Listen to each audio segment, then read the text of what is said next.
இந்த செய்தியை உங்களுக்காக வழங்குவது யூரோ குரூப் மலேசியா.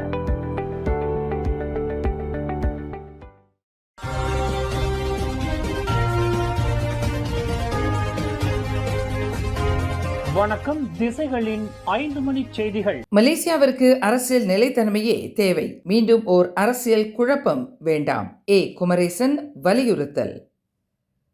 நகர சம்பிலான் மாநில தேர்தலை ஒட்டி அம்னோ மற்றும் பாஸ் கட்சிகளுக்கு இடையே ஏற்பட்டுள்ள புதிய கூட்டணி மீண்டும் ஓர் அரசியல் நிலைத்தன்மையற்ற நிலையை உருவாக்கி விடுமோ என்ற அச்சத்தை மக்களிடையே ஏற்படுத்தி உள்ளது என்று வத் உபான் சட்டமன்ற உறுப்பினரும் PKR கட்சியின் மத்திய தலைமை மன்ற உறுப்பினருமான குமரேசன் தெரிவித்துள்ளார். கடந்த காலங்களில் நாட்டில் அடுத்தடுத்து நிகழ்ந்த ஆட்சி மாற்றங்களால் நாட்டின் பொருளாதாரம் நலிவடைந்து முதலீட்டாளர்களின் நம்பிக்கையும் சீர்குலைந்தது என்பதை அவர் சுட்டிக்காட்டினார். பிரதமர் டத்தோஸ்ரீ அன்வர் இப்ராஹிம் தலைமையில் மடானி அரசாங்கம் அமைந்த பிறகுதான் நாட்டில் அரசியல் நிலைத்தன்மை ஏற்பட்டு மென்பொருட்கள், செயற்கை நுண்ணறிவு போன்ற உன்னத துறைகளில் பில்லியன் கணக்கிலான வெளிநாட்டு முதலீடுகள் ஈர்க்கப்பட்டு வருகின்றன. மக்களின் வாழ்வாதார பிரச்சனைகளுக்கு தீர்வு காணவும் நீடித்த பொருளாதார வளர்ச்சிக்கும் தற்போதைய நிலைத்தன்மை மிக அவசியமாகும். எனவே புத்ராஜயாவை கைப்பற்றுவதற்கான அரசியல் சூழ்ச்சிகளை விடுத்து நாட்டை பொறுப்புடன் வழிநடத்தும் முதிர்ந்த அரசியலே மலேசியாவிற்கு இப்போது தேவை என்று குமரேசன் தனது அறிக்கையில்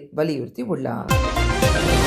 சாலை விபத்துகளில் பாதிக்கப்பட்டவர்களுக்கு நீதிமன்றம் மூலமாக இழப்பீடு பெற்றுத்தரும் புதிய நடைமுறையை அறிமுகப்படுத்த அமைச்சரவை கொள்கை அளவில் ஒப்புதல் அளித்துள்ளதாக போக்குவரத்து அமைச்சர் ஆந்தனி லாக் தெரிவித்தார். குடிபோதையில் வாகனம் ஓட்டுதல், போதைப்பொருள் உட்கொண்டு வாகனம் ஓட்டுதல் மற்றும் கவனக்குறைவாக அல்லது ஆபத்தான முறையில் வாகனம் ஓட்டுதல் போன்ற குற்றங்களுக்கு இந்த இழப்பீடு பொருந்தும்.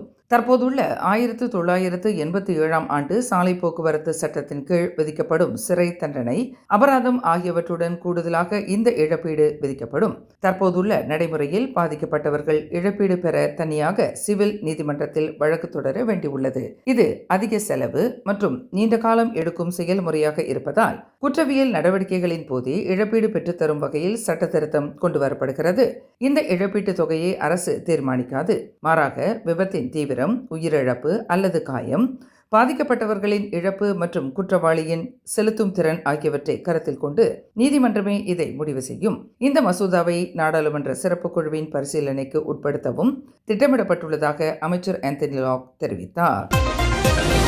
பள்ளி மற்றும் கல்வி நிறுவனங்களில் நடக்கும் வன்முறை சம்பவங்களை நிறுவனத்தின் நற்பெயரை காக்க வேண்டும் என்ற நோக்கில் மறைக்க வேண்டாம் என்று பிரதமர் டத்தோஸ்ரீ அன்வர் இப்ராஹிம் வலியுறுத்தியுள்ளார். வன்முறையை ஒரு அறநெறி சார்ந்த நோய் என்று வர்ணித்த அவர் இத்தகைய சம்பவங்கள் குறித்து உடனடி நடவடிக்கை எடுத்து பாதிக்கப்பட்டவர்களை பாதுகாக்க வேண்டும் என்று கேட்டுக்கொண்டார். பண்டா என்ஸ்டேக்கில் உள்ள இன்ஸ்டிடியூட் பெண்டிடிகான் குரு கேம்பஸ் பெண்டிடிகான் டெக்னிக்கில் நடைபெற்ற தமு அன்வார் நிகழ்ச்சியில் கல்வி அமைச்சர் ஃபர்டினா சிடிக் முன்னிலையில் பேசிய அவர், கல்வியானது வெறும் கல்வித்திறனை மட்டும் வளர்ப்பதாக இருக்கக்கூடாது என்றும் அது மனிதநேயம் மற்றும் மற்றவர்களை மதிக்கும் பண்புகளை கொண்ட தலைமுறையை உருவாக்க வேண்டும் என்றும் அவர் குறிப்பிட்டார். கல்வியில் சிறந்து விளங்குவது மட்டும் முக்கியமல்ல, மாறாக நல்ல குணநலன்களும் நற்பண்பு நிறைந்த மனப்பான்மையும் மிக அவசியம் என்று அவர் வலியுறுத்தினார். சென்னையில் நடைபெற்ற 7வது இந்தியன் அபாக்கஸ் தேசிய ஒலிம்பியாட் போட்டியில் 10,000க்கும் மேற்பட்ட உலகளாவிய மாணவர்களை பின்னுக்கு தள்ளி முதலிடம் வென்ற மலேசியாவின் 8 வயது இளம் கணித மேதை ஹரிஷ்மானன் சரவணன் நேற்று பிற்பகல் 3 மணியளவில் கோலாலம்பூர் அனைத்துலக விமான நிலையம் வழியாக தாயகம் திரும்பினார்.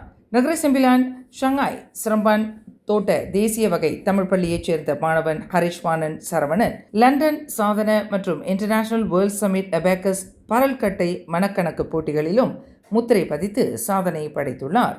இந்தியாவில் பெற்ற மாபெரும் வெற்றி கோப்பைகளுடன் கம்பீரமாக தாயகம் திரும்பிய போது ஹரிஷ்மானன் சரவணனுக்கு விமான நிலையத்தில் உற்சாக வரவேற்பு நல்கப்பட்டது.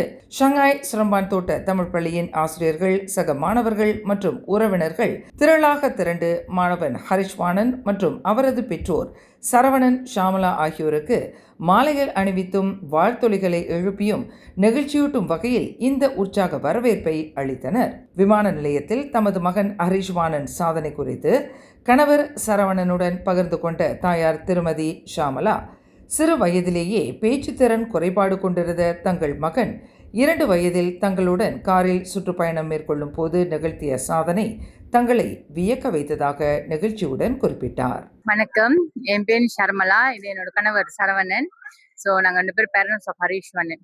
ஓகே, இவர் வந்து ஒரு 2 வயதுலேருந்து நிறைய வந்து மேத்தமெட்டிக் கால்குலேஷன் செய்ய ஆரம்பிச்சாரு. எப்படி செஞ்சாருன்னா, இப்போ எங்கேயாச்சும் ஒரு வெக்கேஷன் கூட்டி போறோம்னா, நான் வந்து வீட்டில் வந்து அந்த எக்கோ ஷாப்லேருந்து அபாக்கஸ் இருக்கும், அந்த கலர்ஃபுல்லாக இருக்கும்.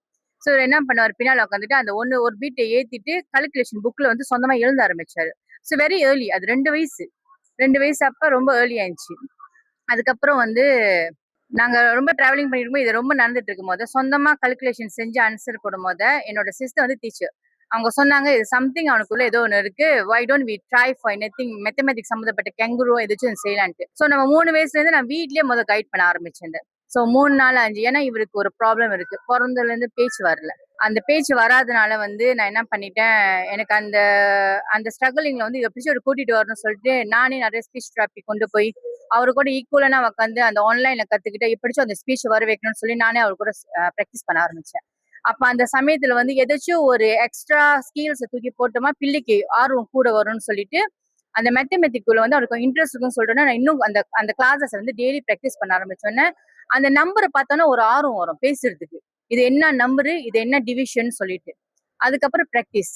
ஸோ ப்ராக்டிஸ் வந்து கன்சிஸ்டண்டா இருந்துச்சு. வார்த்தைகள் தடுமாறினாலும் ஹரிஷ்வர்தனின் லட்சியம் தடுமாறவில்லை. பேச்சுத்திறன் குறைபாட்டை தனது தன்னம்பிக்கையால் வென்று அனைத்துலக அபாக்கஸ் போட்டிகளில் தொடர்ந்து முத்திரை பதிப்பேன் என்று மாணவன் ஹரிஷ்வர்தன் நெகிழ்ச்சியுடன் கூறினார். வணக்கம், என் பேர் ஹரிஷ்வர்தன்.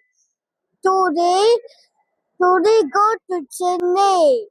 I win the first prize in the Indian Abacus Competition Olympiad. I feel so happy and fantastic. I do my best and I get first prize. I so thanks for myself, my parents, my teachers, and my friends. I'm so proud of myself. Thank you.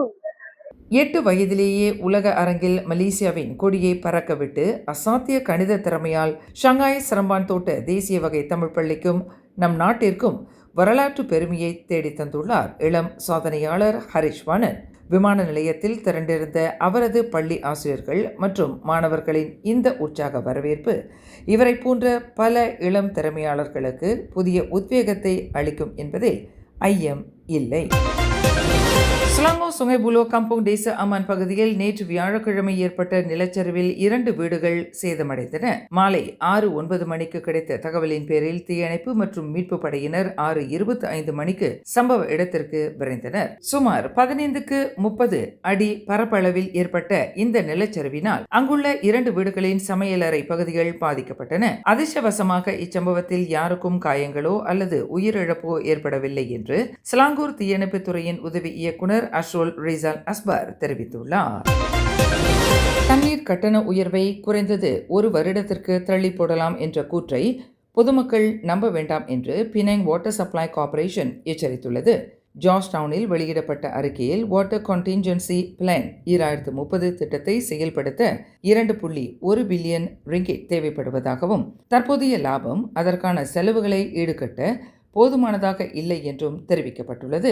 முன்னாள் பினாங்க முதலமைச்சர் Lim Kuan எங் மக்களின் நிதிச்சுமையை கருத்தில் கொண்டு இந்த உயர்வை கைவிட வேண்டும் என்று கோரியிருந்த நிலையில் PBAPP இதனை மறுத்துள்ளது. 2030 ஆண்டுக்குள் தட்டுப்பாடின்றி தண்ணீர் விநியோகத்தை உறுதி செய்யவும் உள்கட்டமைப்பை மேம்படுத்தவும் இந்த கட்டண உயர்வு அவசியமானது என்றும் இதன் மூலம் கிடைக்கும் வருமானம் மாநிலத்தின் வளர்ச்சிக்கே மீண்டும் முதலீடு செய்யப்படும் என்றும் அந்த நிறுவனம் விளக்கம் அளித்துள்ளது. நகரி சம்பிலான் மாநில தேர்தலை ஒட்டி சமூக ஊடகங்களில் அவதூறு, தூண்டுதல் மற்றும் பொய் செய்திகளை பரப்புவோர் மீது கடுமையான சட்ட நடவடிக்கை எடுக்கப்படும் என்று மாநில போலீஸ் தலைவர் அல்சாஃப்னி அஹ்மத் எச்சரித்துள்ளார். இனம், மதம், அரச குடும்பம் என்ற 3R மற்றும் தேர்தல் செயல்முறைகளுக்கு எதிரான வெறுப்பை தூண்டும் வகையில் பதிவிடுபவர்களை போலீஸ் உன்னிப்பாக கண்காணித்து வருகிறது. பொது அமைதியை சீர்குலைக்கும் செயல்களில் ஈடுபடுவோர் மீது குற்றவியல் சட்டம் மற்றும் தகவல் தொடர்பு பல்லூடக சட்டத்தின் கீழ் பாரபட்சமின்றி நடவடிக்கை எடுக்கப்படும் என்று அவர் நினைவுறுத்தினார். பொதுமக்கள் வதந்திகளை நம்பாமல் அதிகாரப்பூர்வ ஆதாரங்களில் இருந்து மட்டுமே தகவல்களை பெற வேண்டும் என்றும் தேர்தல் அமைதியாக நடைபெற ஒத்துழைக்க வேண்டும் என்றும் அவர் கேட்டுக்கொண்டுள்ளார். புத்ராஜயாவில் நடைபெற்ற மேல்முறையீட்டு நீதிமன்ற விசாரணையில் முன்னாள் வங்கி அதிகாரி லிம் ஹோய் ஜீனின் வங்கி கணக்குகளை சட்டவிரோதமாக முடக்கியதற்காகவும் காலாவதிக்கு பிறகும் நிதியை விடுவிக்க தவறியதற்காகவும் ஒரு போலீஸ் அதிகாரி, போலீஸ் தலைவர் மற்றும் அரசு ஆகிய மூவரும் பொறுப்பேற்க வேண்டும் என்று தீர்ப்பளிக்கப்பட்டுள்ளது. எந்த குற்றச்சாட்டும் சுமத்தப்படாத நிலையில் ஒருவரின் சொத்துக்களை கால வரையறையின்றி முடக்கி வைத்திருப்பது அதிகார துஷ்பிரயோகம் மற்றும் உரிமைகளை மீறும் செயல் என்று நீதிமன்றம் சுட்டிக்காட்டியது. இதனை ஒட்டி பாதிக்கப்பட்டவருக்கு வழங்கப்பட வேண்டிய இழப்பீட்டுத் தொகையை மொத்தம் 6 லட்சம் ரிங்கிட்டாக உயர்த்த நீதிமன்றம் உத்தரவிட்டது. மேலும் செய்திகளை தெரிந்து கொள்ள கீழே இருக்கும் பெல் பட்டனை அழுத்துங்கள். உங்கள் மகிழ்ச்சியை வெளிப்படுத்த லைக் மற்றும் ஷேர் செய்யுங்கள். தொடர்ந்து திசைகளோடு இணைந்திருக்க சப்ஸ்கிரைப் செய்யுங்கள்.